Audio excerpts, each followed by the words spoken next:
Welcome again to It Doesn't Take a Genius, conversation with introspective perspectives and pithy points of view. Here are your hosts, my friends, Max and Marty. I think that's Mark and Mike. Yeah, whatever. Ramsey! Marshall, I have been preparing myself for what I think will be I'm somewhat skeptical on the topic, but I know you're bought in. You're a true believer. Your background even shows that you've joined the New World Order. I think I don't know what's going on back there. Maybe you're in the Matrix. I don't know. Anyway, long story short, my understanding is you've become a big fan of artificial intelligence. Is that true? I am all in, baby. I have plugged into the Matrix and it feels good. You don't even know. You might not even be talking to me. Yeah, that's what scares me. Yes, this could be just a really good simulation. Although, if I was going to make a simulation, I wouldn't make it look like this guy. Yeah, right. Or maybe that's the artificial intelligence saying this will be a more believable simulation than if you looked all studly. Yes, yeah, I'm more believable this way. If I had perfect features, perfectly symmetrical face, all of a sudden not nearly as believable. That's literally part of the Matrix movie, right? The first Matrix, all the users rejected it because it was too perfect and they didn't have any suffering or something like that. Yeah, everything was going so well, they knew something was wrong. This is wrong. Yeah, my life never goes like this. So no, I dove into this Chat GPT thing. Yeah. And from OpenAI, and we've been talking about this for years. Every science fiction movie that I've ever seen is so cool because the characters just stand around and talk to the computer. Right.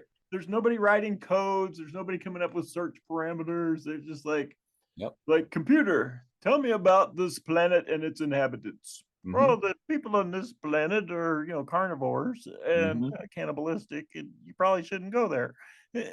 Oh, okay.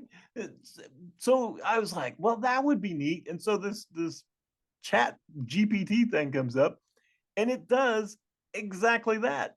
You just talk to it, and it answers your questions. Yeah. So we'll do one live. Yeah, please. Because you had said before we went live that basically people you talked to about this were saying, well, I don't really think I could do that. I'm not very techie. And your point is, no, really, just talk to it.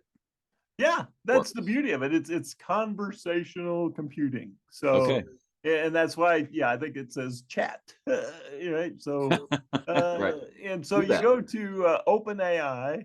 Okay. And then at the very top, you click on Try Chat GPT, which was just released a couple of weeks ago. Yep. And pretty simple screen, not a lot on there. And then you go to the bottom and you type in something simple, like it's very good at creating things. So I'm going to ask it to create a drinking game. Wow. Based upon Hallmark movies. Did you just make this up? Sure. Here's a drinking game you can play while watching Hallmark movies. Take a drink whenever a character drinks hot cocoa or coffee. Take a drink whenever a character decorates a Christmas tree or puts up holiday decorations. Take a drink whenever a character performs a random act of kindness or generosity. Take a drink when a character mentions the words love or family. And then it's got a couple others, and then it says, I forgot this one. Take a drink when a character becomes an obstacle or conflict in their life. Oh, you skipped the best one. Oh, take a drink whenever a character gets into a romantic mistletoe situation. That might be two drinks. Those are all fair. Those are all that's accurate. Yeah. And then of course at the bottom, my AI overlord reminds me to drink responsibly and to never drink and drive. Well, that's almost terrifying, actually. So if I had Googled this, right, which I haven't, right, if I'd have Googled this, I'd have come up with pages and pages that I had to click through and read. Yeah. And then probably wouldn't have been in this format. So we're off and running. And so now I've got it nice and simple. It's all written out for me. I can just take it and go. One that I did, I was on a Delta flight. Delta was doing a nice job. It was great flight attendants. And I got the survey. And I was like, I clicked all the boxes, gave them excellent on everything. And then it said, do you have any comments? So I go to chat GPTI or GPT, and I said, write a positive review about a Delta Airlines flight. Mention the flight attendants. Well, I'll try that. Okay. So here we go. I had a fantastic experience on my recent Delta Airlines flight. The flight attendants were also friendly and helpful. They went above and beyond to make sure everyone on the flight was comfortable and had everything they needed. One of the flight attendants in particular stood out to me. She was always smiling, had a positive attitude, even when dealing with difficult situations. She was also very efficient, managed to get everyone settled, served drinks and snacks in a timely manner. Overall, the flight was smooth and enjoyable. Thanks to this excellent service of the flight attendants, I would definitely fly Delta again in the future. So yeah, the grammar's perfect. Yep. It's got details. And I'm seeing what I bet you're going to start talking about here in a second, which is I probably want to customize that, right? Like maybe it was an all-male flight attendant crew. Maybe there were 2 flight attendants that I want to highlight by name. Well, I could take this and massage it a little bit. Oh, definitely. Yeah. So you got the bones, you got the structure. Right. And like you said, yeah, you got 3 nice paragraphs. You got a beginning, a middle, and a nice conclusion. And so, yeah, I could punch this up with a couple of details, boom, hit send. And so now, yeah, and that's exactly what I did with my survey. Yeah, I did exactly this. Maybe I'm thinking it's a little too formal for me. So instead of rewriting the whole prompt, I just say, well, that was nice. Use slang. Oh, it's telling me it's not going to do it now. Interesting. So yeah, it says, I'm sorry, I'm not programmed to use slang as it can be inappropriate and offensive. Is there anything else I can help you with? Huh. But that worked before, huh?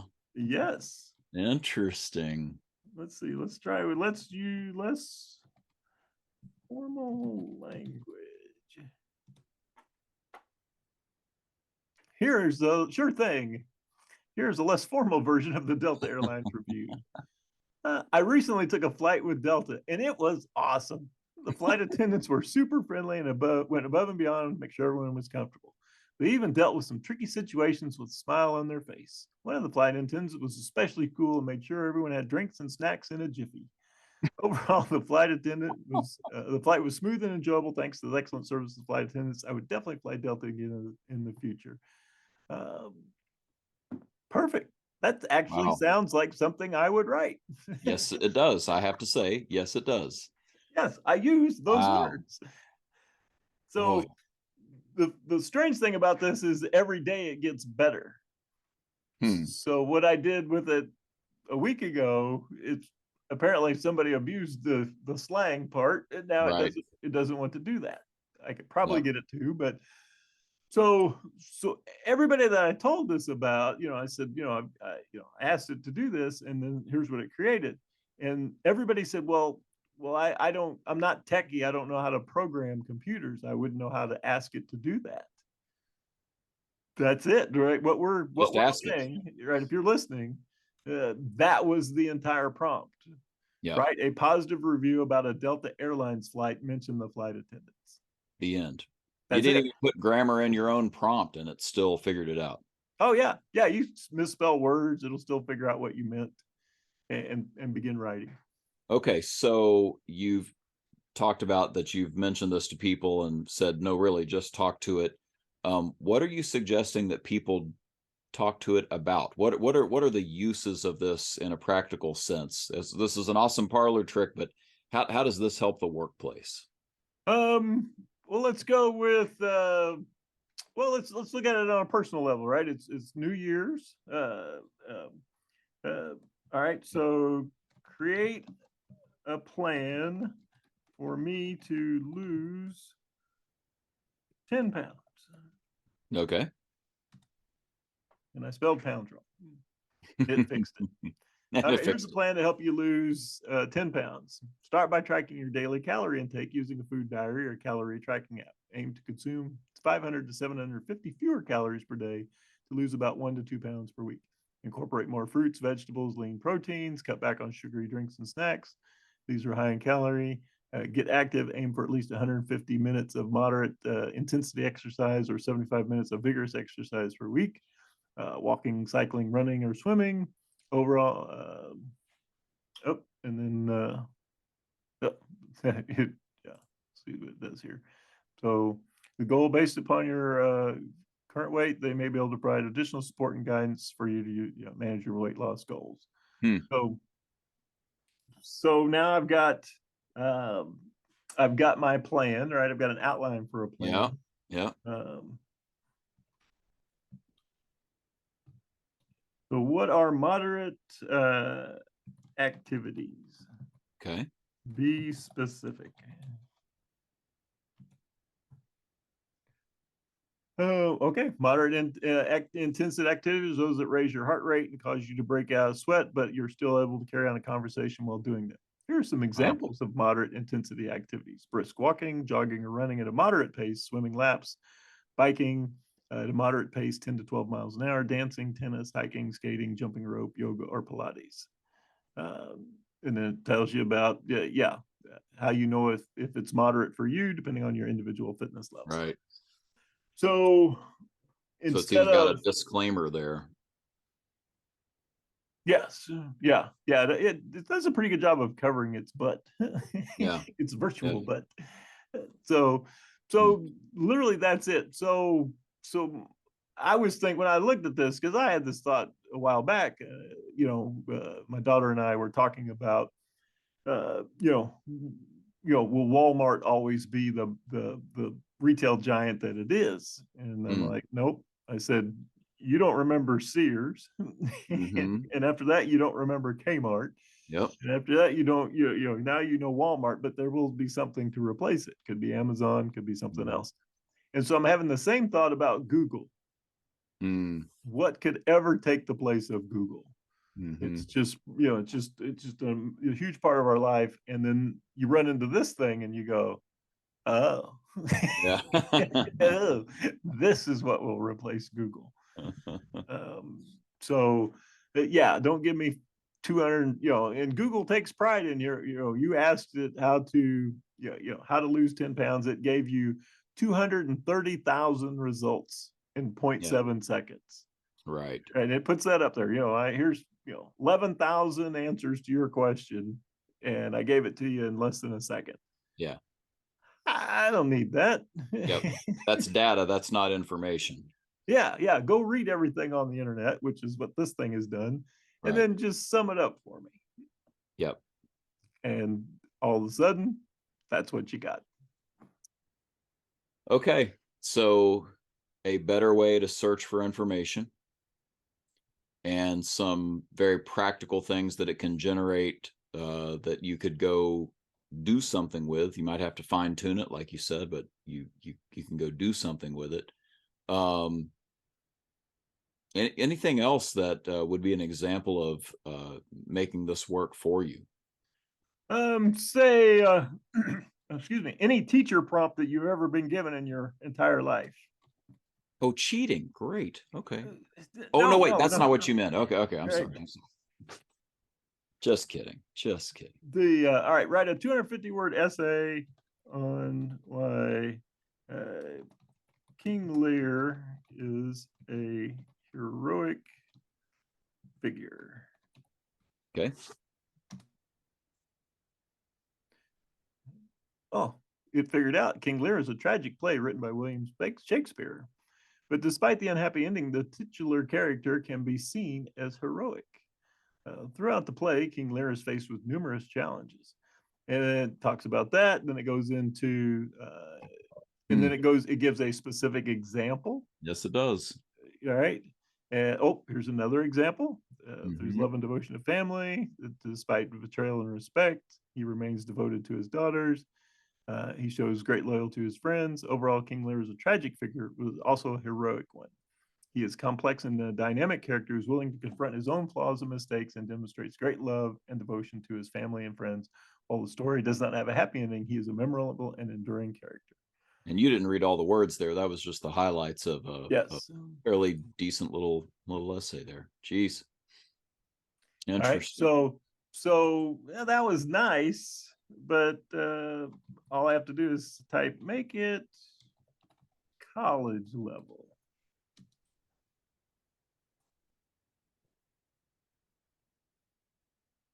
Just thinking a little more, Oh boy. Yeah, it's really college levels, a little tougher. What does college level mean? Existential crisis. Nope, there it comes. There you go. It's here. Wow. Oh, bigger words, longer sentences. Jeez. Ooh, introspection. There's a new word.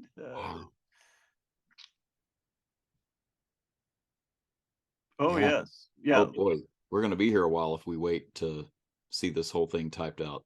Well, yeah. So still kept it. And so what's neat is you don't have to retype the whole original prompt. Mm-hmm. All I typed was make it college level.